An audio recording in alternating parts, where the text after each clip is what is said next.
ઓમ નમો ભગવતે વાસુદેવાય. જય શ્રી કૃષ્ણ મિત્રો. ઉત્સવનો મહિમા ચેનલમાં આપનું સ્વાગત છે. મહર્ષિ વેદવ્યાસ રચિત શ્રીમદ ભાગવત મહાપુરાણ સ્કંદ 10મો ઉત્તરાર્ધ અધ્યાય 74મો. ભગવાનની અગ્ર પૂજા અને શિશુપાલનો ઉદ્ધાર. શ્રી સુખદેવજી કહે છે, પરીક્ષિત, ધર્મરાજ યુધિષ્ઠિર જરાસંઘનો વધ અને સર્વશક્તિમાન ભગવાન શ્રી કૃષ્ણનો અદ્ભુત મહિમા સાંભળીને ખૂબ પ્રસન્ન થયા અને તેમને કહેવા લાગ્યા. ધર્મરાજ યુધિષ્ઠિરે કહ્યું, સચ્ચિદાનંદ સ્વરૂપ શ્રી કૃષ્ણ ત્રિલોકના સ્વામી બ્રહ્મા, શંકર અને ઇન્દ્ર વગેરે લોકપાલો બધા જ આપની આજ્ઞા માટે તત્પર રહે છે અને જો તે મળી જાય તો ઘણી જ શ્રદ્ધાથી તેને શિરોધાર્ય કરે છે. હે અનંત, અમે લોકો છીએ તો અત્યંત દીન, પરંતુ માનીએ છીએ પોતાને ભૂપતિ અને રાજા.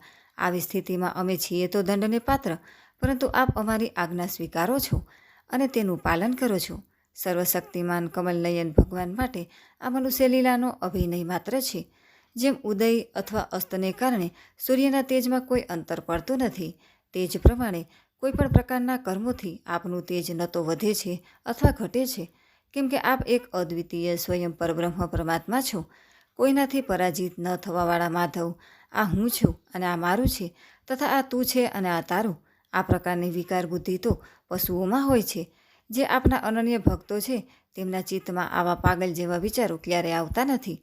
પછી આપનામાં તો હોય જ કઈ રીતે? તેથી આપ જે કરી રહ્યા છો તે બધી આપની લીલા છે.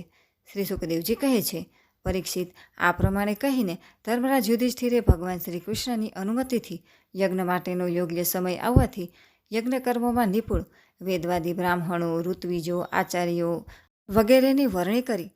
તેમના નામ હતા શ્રી કૃષ્ણ દૈપાયન, વ્યાસદેવ, ભરદ્વાજ, સુમંતુ, ગૌતમ, અસિત, વસિષ્ઠ, ચ્યવન, કણ્વ, મૈત્રેય, કવશ, ત્રિત, વિશ્વામિત્ર, વામદેવ, સુમતિ, જૈમિની, ક્રતુ, પૈલ, પરાશર, ગર્ગ, વંશપાયન, આથર્વા, કશ્યપ, ધૌમ્ય, પરશુરામ, શુક્રાચાર્ય, આસુરી, વિતિહોત્ર, મધુછંદા, વીરસેન અને અકૃતવ્રણ. આ સિવાય ધર્મરાજાએ દ્રોણાચાર્ય, ભીષ્મ પિતામહ, કૃપાચાર્ય, ધૃતરાષ્ટ્ર અને તેમના પુત્રો દુર્યોધન વગેરે, મહામતી, વિદુર વગેરેને પણ બોલાવ્યા.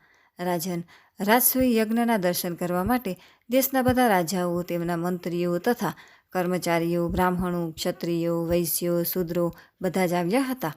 ત્યાર પછી ઋત્વિજ બ્રાહ્મણોએ સોનાના હળોથી જમીન ખેડીને રાજા યુધિષ્ઠિરને શાસ્ત્ર અનુસાર યજ્ઞ દીક્ષા આપી. પ્રાચીન કાળમાં જે વરુણદેવના યજ્ઞમાં બધા જ યજ્ઞપાત્રો સોનાના બનાવેલા હતા, તે જ પ્રમાણે યુધિષ્ઠિરના યજ્ઞમાં પણ હતા. પાંડુનંદન મહારાજ યુધિષ્ઠિરના યજ્ઞનું નિમંત્રણ મળવાથી બ્રહ્માજી, શંકર ભગવાન, ઇન્દ્ર વગેરે લોકપાલો તેમના ગણો સાથે સિદ્ધ ગંધર્વો, વિદ્યાધરો, નાગ, મુનિ, યક્ષ, રાક્ષસ, પક્ષી, કિન્નર, ચારણ, મોટા મોટા રાજાઓ અને રાણીઓ વગેરે ઉપસ્થિત થયા. આવેલા તમામ મહાનુભાવોએ આશ્ચર્ય રહિત થઈને માની લીધું કે રાજસુયજ્ઞનું આયોજન યુધિષ્ઠિરજીને માટે યોગ્ય જ છે, કારણ કે ભગવાન શ્રી કૃષ્ણના ભક્ત માટે આવું આયોજન કરવું એ કોઈ મોટી વાત નથી. તે સમયે દેવતાઓ જેવા તેજસ્વી ઋત્વિજોએ ધર્મરાજ યુધિષ્ઠિર પાસે વિધિપૂર્વક રાજસુયજ્ઞ કરાવ્યો, કે જેવો પૂર્વકાળમાં દેવતાઓએ વરુણ પાસે કરાવ્યો હતો. સોમલતાથી રસ કાઢવાના દિવસે મહારાજ યુધિષ્ઠિરે પોતાના પરમ ભાગ્યવાન ઋત્વિજો અને યજ્ઞ કર્મને ભૂલચૂકનું નિરીક્ષણ કરવાવાળા વિપ્રોનું વિધિપૂર્વક પૂજન કર્યું. હવે સભાસદો એ વિષય પર વિચાર કરવા લાગ્યા કે સદસ્યોમાં અગ્રપૂજા કોની કરવી. જેટલી મતી એટલા મત. તેથી સર્વસંમતિથી કોઈ નિર્ણય ન થઈ શક્યો. આવી સ્થિતિમાં સહદેવજીએ કહ્યું, યાદવ શ્રેષ્ઠ ભક્તવત્સલ ભગવાન શ્રી કૃષ્ણ જ સદસ્યોમાં સર્વશ્રેષ્ઠ અને અગ્રપૂજાને પાત્ર છે, કેમ કે તેઓ જ સમસ્ત દેવતાઓના રૂપમાં છે અને દેશ, કાળ, ધન વગેરે જેટલી પણ વસ્તુઓ છે તે બધાના રૂપમાં પણ તેઓ જ છે. આ સંપૂર્ણ વિશ્વ શ્રી કૃષ્ણનું જ રૂપ છે. સમસ્ત યજ્ઞો પણ શ્રી કૃષ્ણ સ્વરૂપ છે. ભગવાન શ્રી કૃષ્ણ જ અગ્નિ, આહુતિ અને મંત્રોના રૂપે છે. જ્ઞાન માર્ગ અને કર્મ માર્ગ એ બંને પણ શ્રી કૃષ્ણ પ્રાપ્તિના જ હેતુ છે. સભાસદો, હું ક્યાં સુધી વર્ણન કરું? શ્રી કૃષ્ણ એક છે, અદ્વિતીય છે. આ શ્રી કૃષ્ણ જ સર્વ જગતના આત્મા છે. તેઓ પોતે પોતાનામાં સ્થિત અને જન્મ, અસ્તિત્વ, વૃદ્ધિ વગેરે 6 ભાવ વિકારોથી રહિત છે. તેઓ પોતાના આત્મ સ્વરૂપ સંકલ્પથી જગતની રચના, પાલન અને સંહાર કરે છે. આ સમસ્ત સંસાર શ્રી કૃષ્ણના જ અનુગ્રહથી અનેક પ્રકારના કર્મોનું અનુષ્ઠાન કરતો રહીને ધર્મ, અર્થ, કામ અને મોક્ષરૂપ પુરુષાર્થો કરે છે. તેથી સર્વશ્રેષ્ઠ ભગવાન શ્રી કૃષ્ણની જ અગ્રપૂજા થવી જોઈએ. એમની પૂજા કરવાથી સમસ્ત પ્રાણીઓની તથા આપણી પણ પૂજા થઈ જાય છે. જેઓ પોતાના દાન ધર્મનું અનંત ફળ ઈચ્છે છે તેમણે સમસ્ત પ્રાણીઓ અને પદાર્થોના અંતરાત્મા ભેદભાવ રહિત પરમ શાંત અને પરિપૂર્ણ ભગવાન શ્રી કૃષ્ણને જ દાન આપવું જોઈએ. પરીક્ષિત, સહદેવજી ભગવાનનો મહિમા અને તેમના પ્રભાવને જાણતા હતા. આટલું કહીને તેઓ મૌન થઈ ગયા. તે વખતે ધર્મરાજ યુધિષ્ઠિરની યજ્ઞસભામાં જેટલા સત્પુરુષો ઉપસ્થિત હતા બધાએ એકી અવાજે બરાબર છે, બરાબર છે કહીને સહદેવજીની વાતનું સમર્થન કર્યું.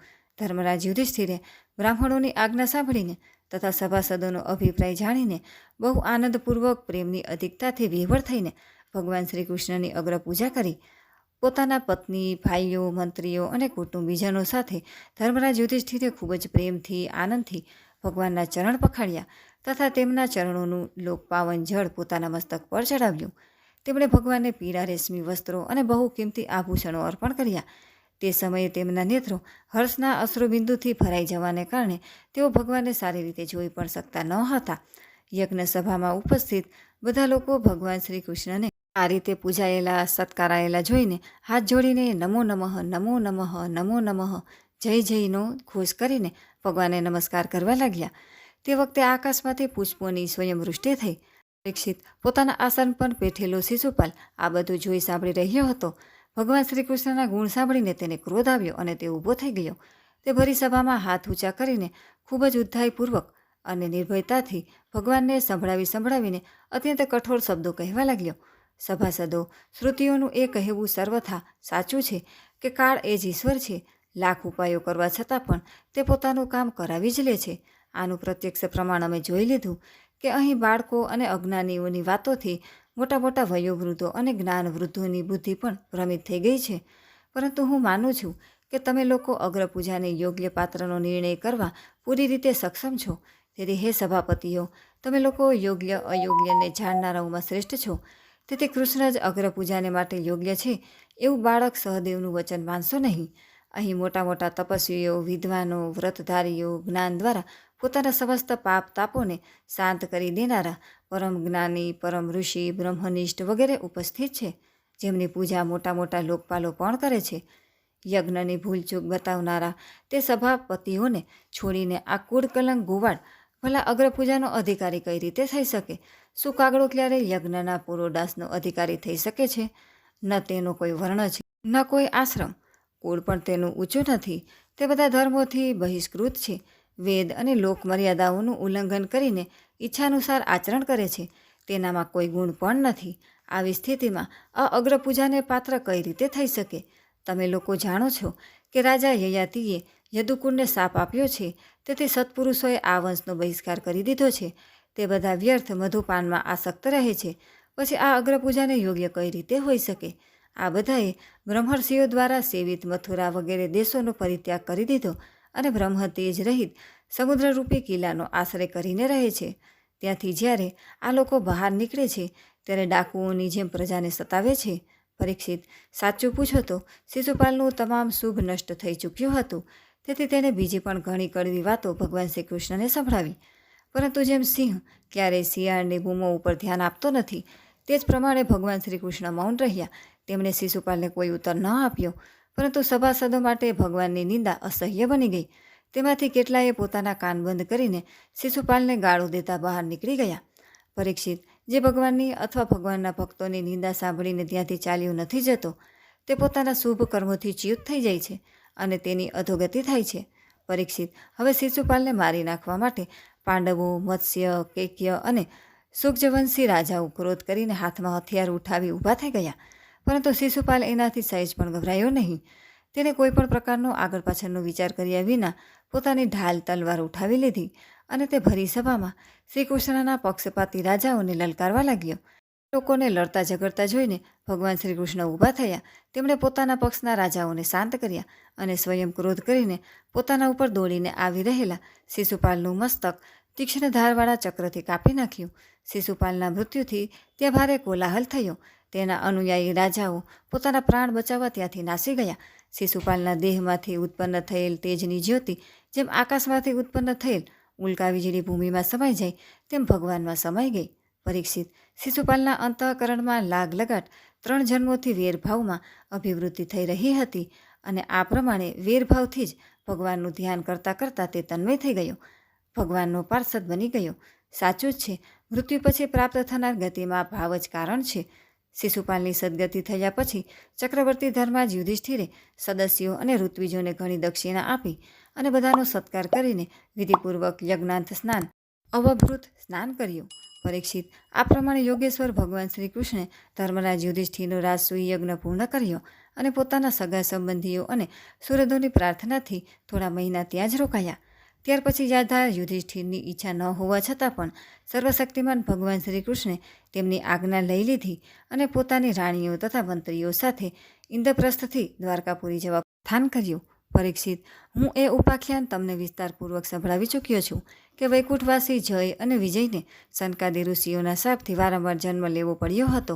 મહારાજ યુધિષ્ઠિર રાજસૂયનું યજ્ઞાત સ્નાન કરીને બ્રાહ્મણો અને ક્ષત્રિયોની સભામાં દેવરાજ ઇન્દ્ર જેવા શોભી રહ્યા હતા.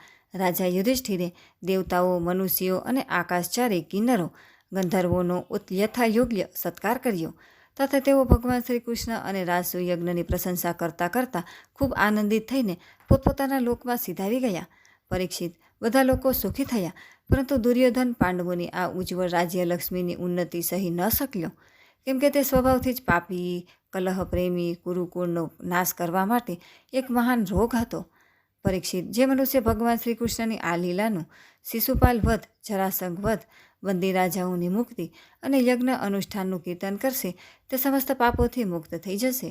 ઇતિ શ્રીમદ ભગવતે મહાપુરાણે પારમહંસ્યા સંહિતાયા દશમ સ્કંધે ઉત્તરાર્ધે શિશુપાલ વધો નામ ચતુસપ્તતિતમોધ્યાય. 10મા સ્કંધના ઉત્તરાર્ધ અંતર્ગત શિશુપાલ વધ નામનો 74મો અધ્યાય સમાપ્ત. બોલો કૃષ્ણ કનૈયા લાલ કી જય.